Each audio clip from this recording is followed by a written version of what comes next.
Hi, this is Bill Horn. This segment is an interview with Maurice White, who is running for Supervisor of Ward 2. It is exciting to hear from a candidate who is a citizen running for a job that he wants to do, rather than a politician running for the next office in a climb of the political ladder. Watch this interview and decide for yourself. Hello, welcome to this segment. Today I am here with Maurice White, who is running for Supervisor of Ward 2. I'm going to be asking Maurice some questions, and the first question is, who is Maurice White? Thank you, Bill. I appreciate this opportunity. Maurice White is a homegrown fella. I was born here in Carson City. I graduated from high school out of Douglas County, and then I went down to Phoenix, Arizona for trade school. I got out of trade school, came right back here to Carson City. I spent my life, my career as a diesel mechanic. I've worked in both the private sector as well as the public sector. I've worked in the agrarian, the construction, and the on and off-road transportation fields. I've worked for a wide variety of employers outside of that career. I've been maintenance crew on a golf course on a very large estate down in the Carson Valley. I've worked, of course, in the casinos and restaurant situations, as anybody who grew up here in Carson City would. I have been involved in the entry-level through management level jobs in many of the places that I've worked. Thank you. Something that I want to ask, I believe in the Constitution, so I'm asking a question that I have a personal interest in. How do you feel about the Constitution? So the Constitution, I believe, is one of the greatest documents ever written by mankind. It is my guiding light that I will use throughout my term as a supervisor. I will, with each and every agenda item that comes forward, test that item against what I believe are the theories and philosophies of our founders. That's a pretty appropriate question for today, because today happens to be Constitution Day. On this day in 1887, the Constitutional Convention approved what we have today as the Constitution. Again, I think that is one of the monumental events in mankind's history.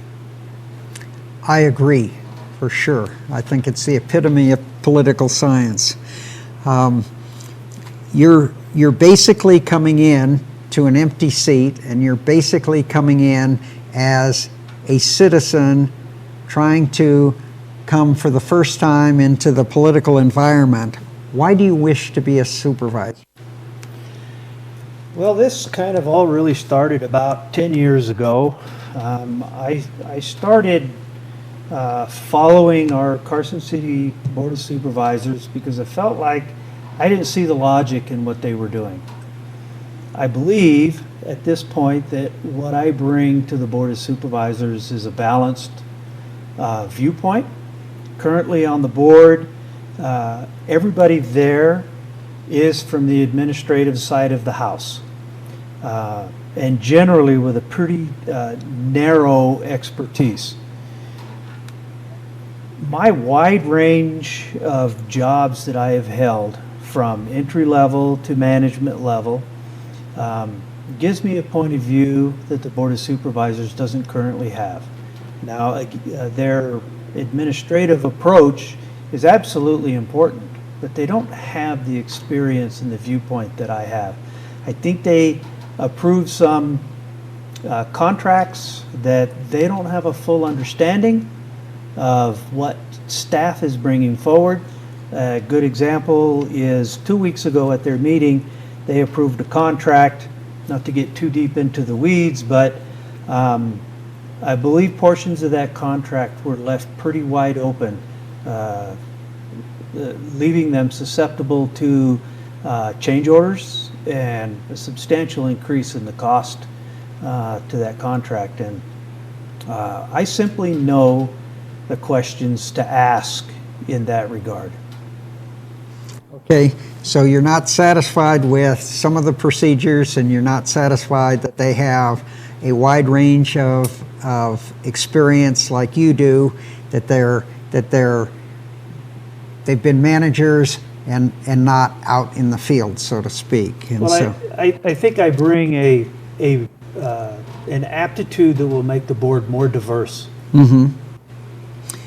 Okay, well, those qualifications, I can see that those would be very important.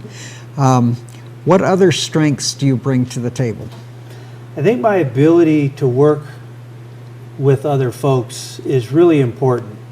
Again, through my career, working with construction people, working with farmers and ranchers, working at transportation arrangements, being involved with upper level and lower level management arenas really helps me a lot. Secondarily, I spent a good portion of my life dabbling in the nonprofit and benevolent worlds.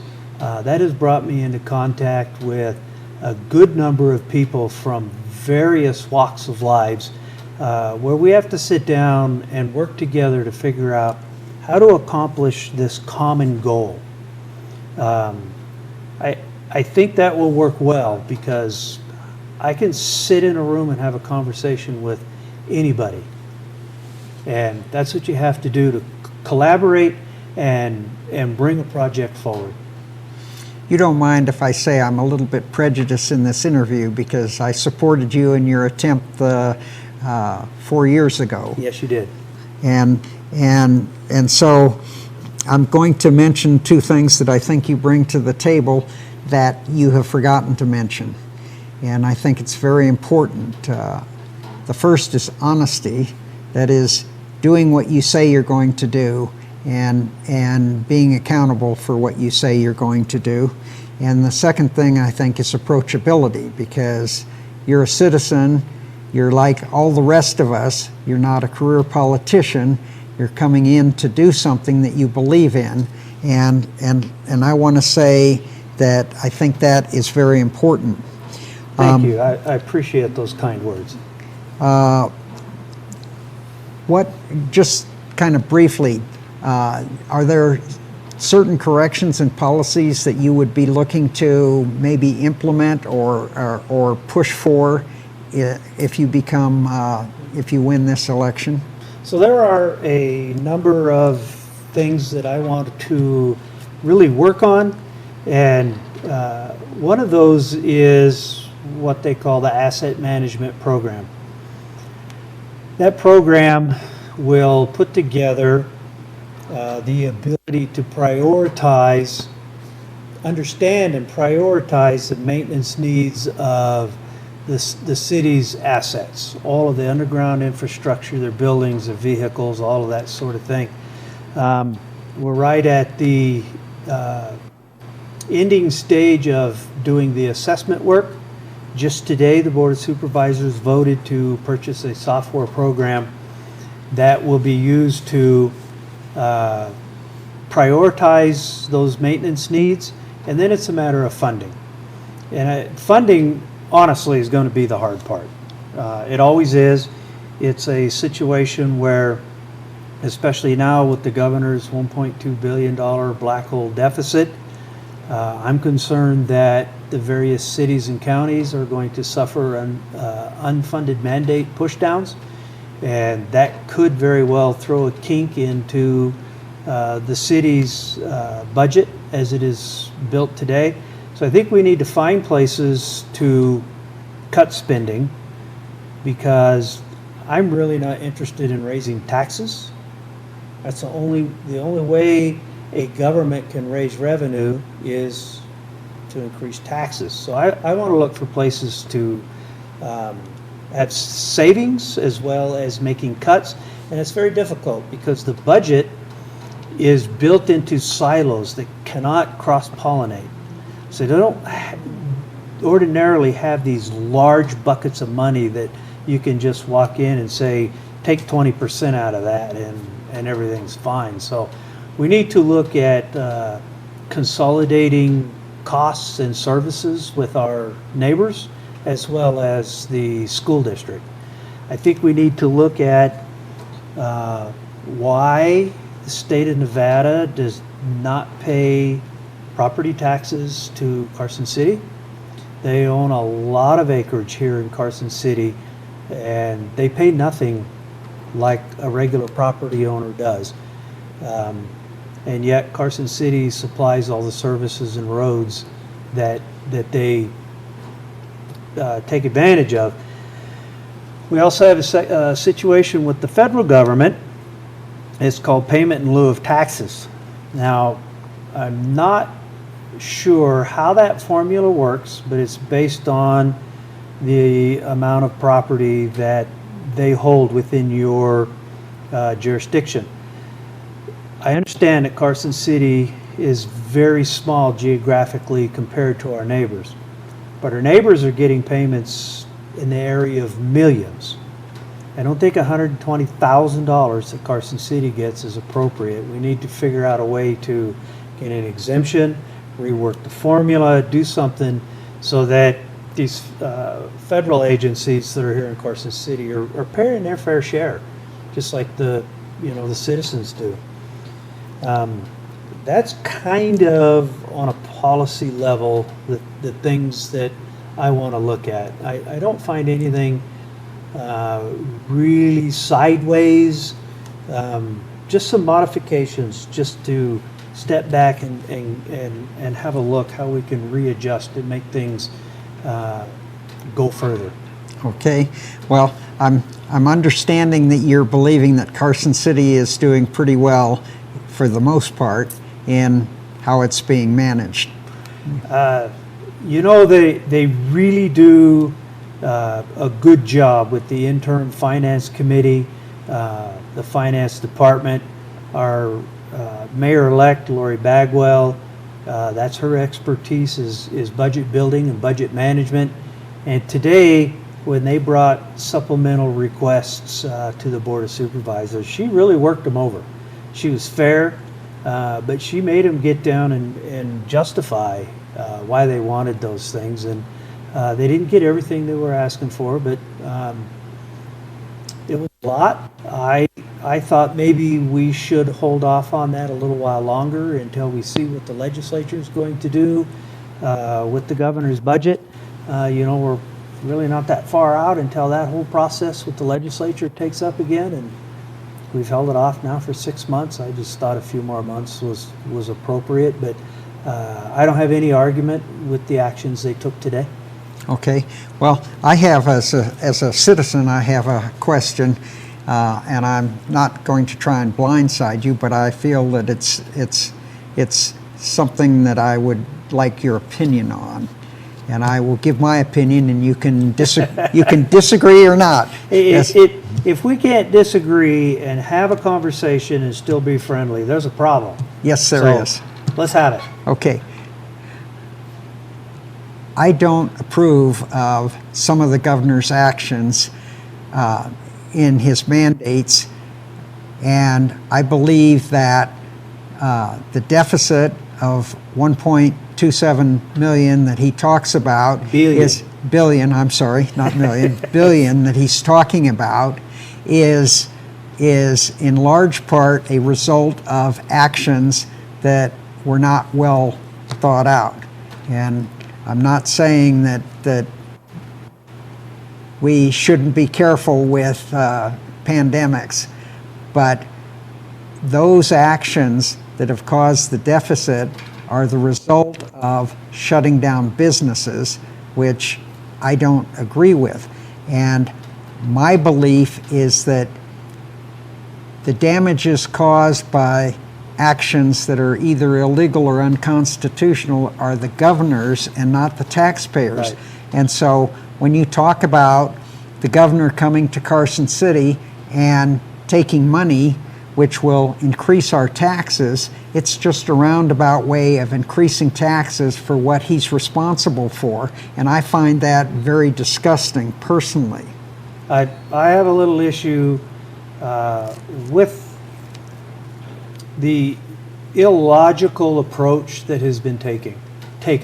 It doesn't make any sense to me that one group of people can have these gatherings, but you can't go to church. And frankly, I don't know where he comes up with that $1.2 billion deficit, because the overall contribution that gaming makes is $1.2 billion.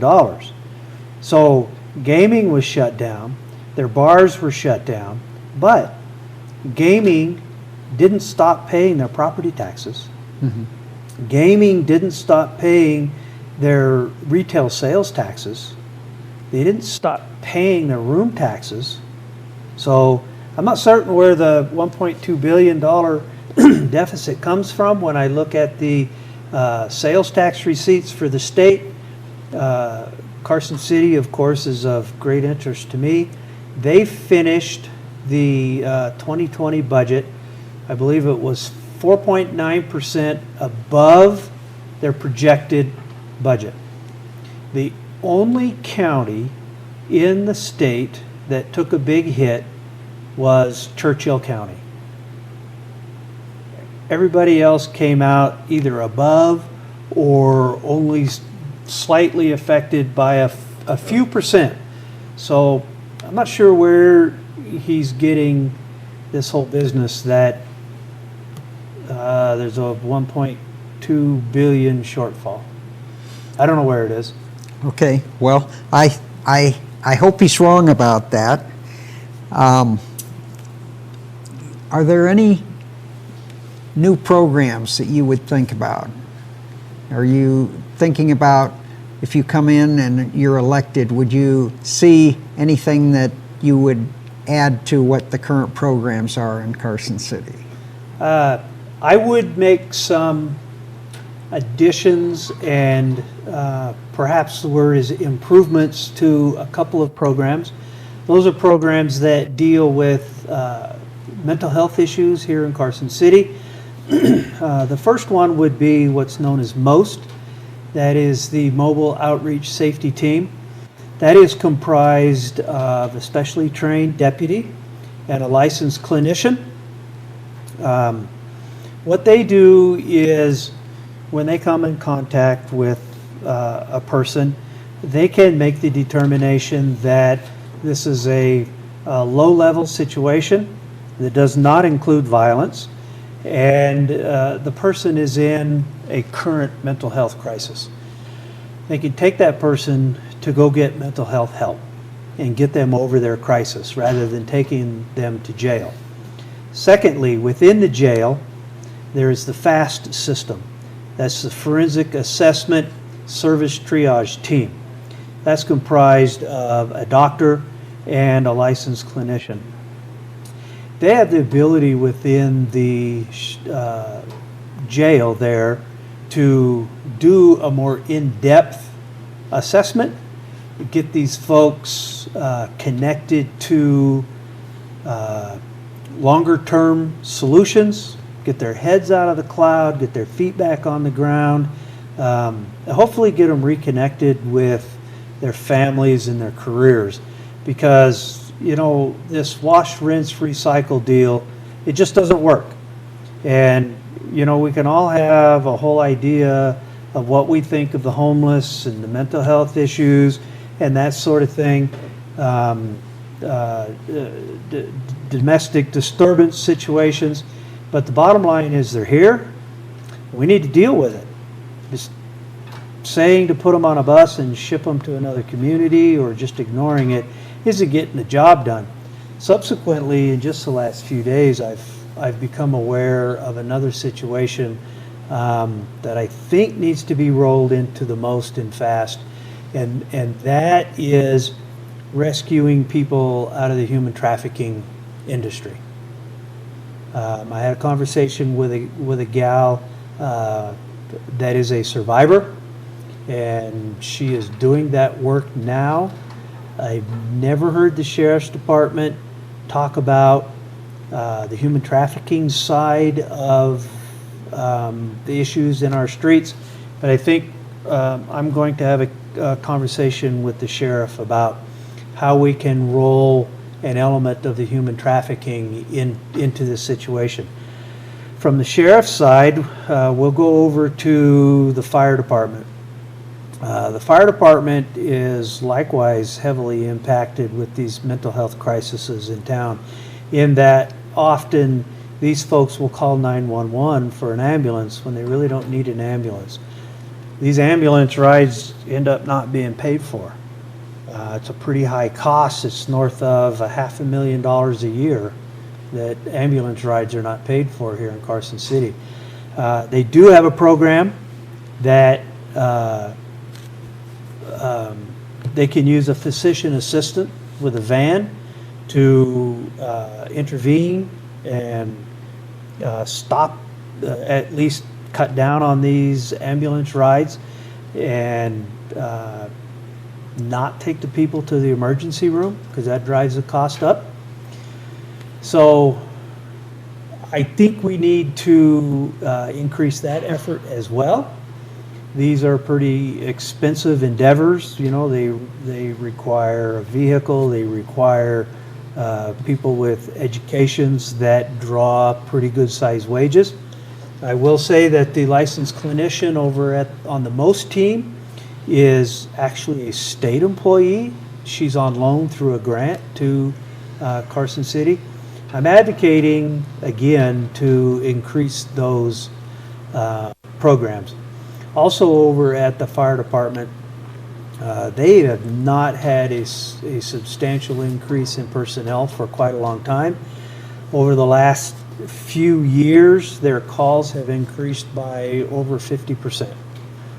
What that's doing is pushing them into the outer limits of how they can use their overtime. What that does is it puts tired people out there in stressful situations, and when you do that, sometimes they don't make good decisions. So we need to increase the staff at the fire departments. Additionally, with the growth here in town, they are no longer, in many cases, meeting their expected 4-minute arrival time. So in about the next 3 years, we're going to have to build a fire station, which means equipment and personnel again. The fire station is about $10.3 million. We need to figure out a way to do that.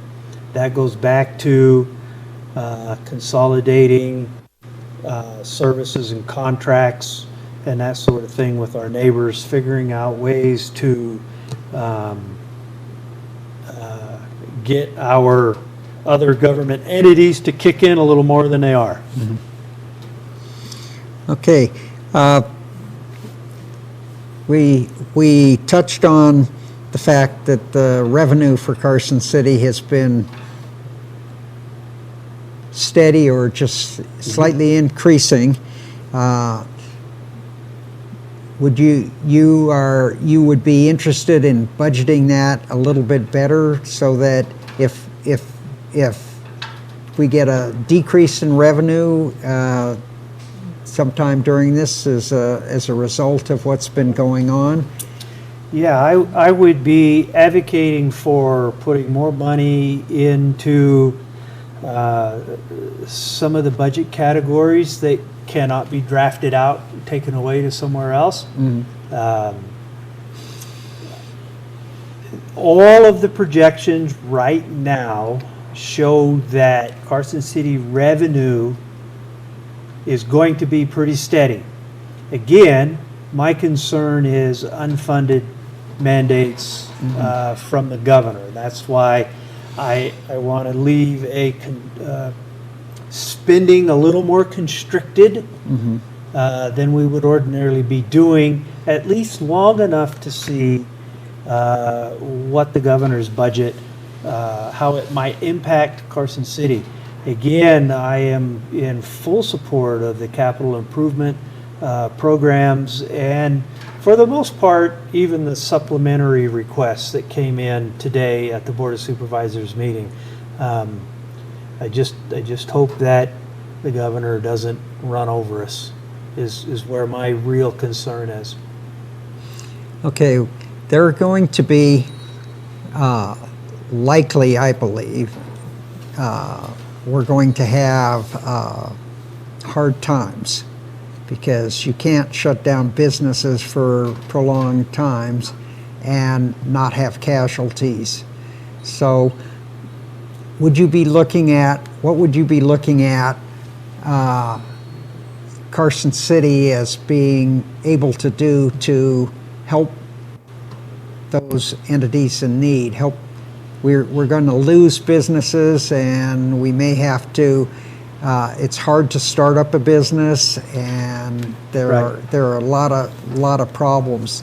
Is there anything as a supervisor you can do to help that situation? Because so you're absolutely right. There has been COVID casualties, as I refer to them, and there's going to be more. I think the Board of Supervisors can do a wide range of things are available to them through administrative operations. I think the primary thing that has to happen is the Board of Supervisors needs to reach out to the business community.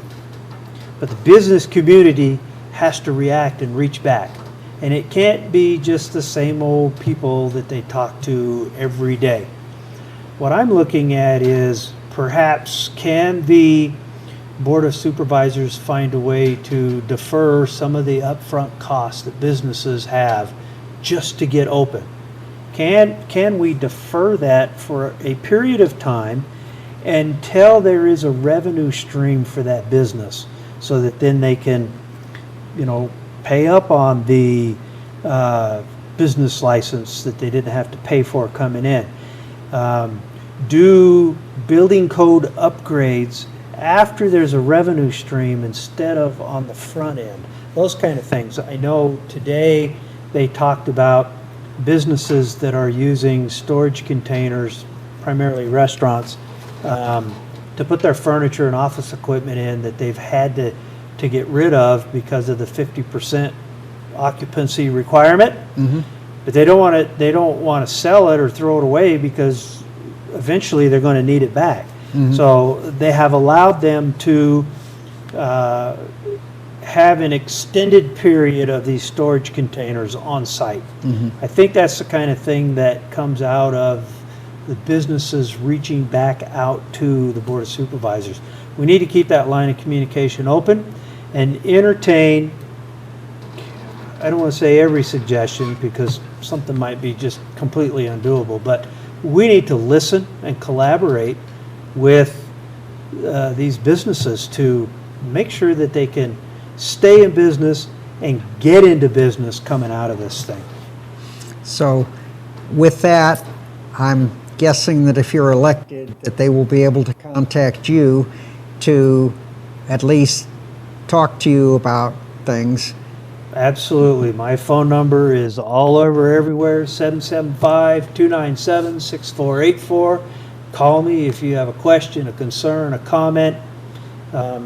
Please don't call me at 2 in the morning, but I'll answer if I'm available, and leave me a message if I don't answer. I'll get back to you. Great. Do you have any other remarks to prospective voters on why you should be elected to Supervisor Ward 2? Unfortunately, this is a very expensive endeavor. I could use your help in manpower. I could use your financial assistance if you see it in your heart to do that. If you visit my website, mauriceforward2.com, there's a lot more information on there, how I think, what I perceive as how the city can move forward.